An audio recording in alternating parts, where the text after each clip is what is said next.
Hey everyone, welcome back to Corporate Decoder. Today we're diving into a report from Advanced Energy Industries. No, it's not about some new age crystal healing, but it does involve energy and numbers and votes. So grab your calculators and let's see what this company is up to. This is a Form 8K, a current report filed with the Securities and Exchange Commission, or SEC. Companies use these reports to announce major events that could be important to investors, things that they should know about. This particular report is about the results of Advanced Energy's annual meeting of stockholders, which is a yearly meeting where shareholders get to vote on important company matters. Think of it as the company's version of a town hall meeting, but instead of discussing potholes, they are discussing profits. The most important thing in this report is what happened at the meeting. Stockholders, the people who own shares in the company, voted on several proposals. Basically, they made some big decisions about who runs the company and how things are done. We'll find out who was elected to the board of directors, who is responsible for managing the company, and what other important decisions were made. The first item on the agenda was electing 10 directors. These are the people who oversee the company's strategy and performance. Think of them as the company's governing body. The report lists each director and the number of votes they received. It shows how many votes were cast for each candidate and how many votes were withheld, which means shareholders didn't support that particular candidate. There's also a broker non-vote column, which means some brokers who hold shares on behalf of clients didn't vote on this particular issue. Let's look at some numbers. Grant H. Beard got 34,806,110 votes for him. That's a lot of confidence. But he also had 46,846 votes withheld. It seems some shareholders weren't entirely convinced. And there's a broker non-vote of 1,356,415. It means over 1 million shares weren't even voted on for this election. Another director, Brian M. Shirley, got even more for votes, 34,903 for, so seems that he's a favorite among the voters.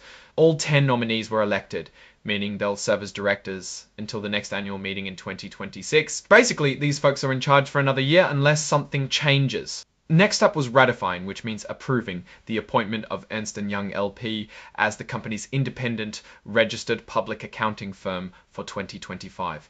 In plain English, this means shareholders voted to approve the company's choice of its external auditors. These auditors are like financial referees. They check the company's books to make sure everything is accurate and follows the rules. The vote was overwhelmingly in favor, with 36,474,930 votes for and only 30 votes for and only 30 votes 7 votes against. So it looks like shareholders are happy with Ernst & Young keeping an eye on the company's finances. The final vote was an advisory approval on the compensation or pay of Advanced Energy's named executive officers. This is a non-binding vote, meaning the company doesn't have to follow the shareholders' recommendation. However, it's a way for shareholders to voice their opinion on whether they think the executives are being paid fairly. It's basically a thumbs up or thumbs down on executive pay. Here, the vote was a bit closer. 30,229,971 votes were cast for the compensation packages, while 4,920,113 votes were against. It means almost 5 million people think that the executive compensation is too much. While the proposal passed, the significant number of against votes could send a message to the company that some shareholders are not happy with how much the top executives are making. Finally, the report is signed by Elizabeth K. Von, the Executive Vice President, General Counsel, and Corporate Secretary. This basically confirms that the information in the report is accurate to the best of her knowledge. It's the company's official stamp of approval.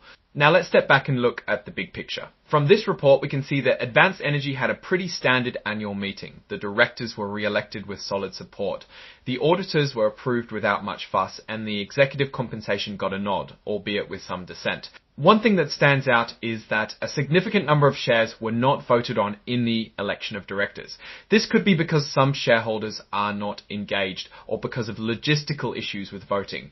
Either way, it means the decisions might not fully represent the views of all shareholders.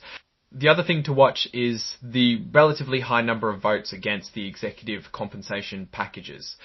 This could signal some underlying dissatisfaction among shareholders who may feel the executives are being overpaid relative to the company's performance. It's definitely something the company should keep an eye on and address in the future. Overall, Advanced Energy seems to be on a steady course, but like any company, it faces risks and opportunities. Keeping an eye on shareholder sentiment and ensuring good corporate governance will be crucial for its future success. Thanks for tuning in to Corporate Decoder. If you found this breakdown helpful, give us a like, drop a comment, and subscribe for more insights into the world of corporate filings. See you next time.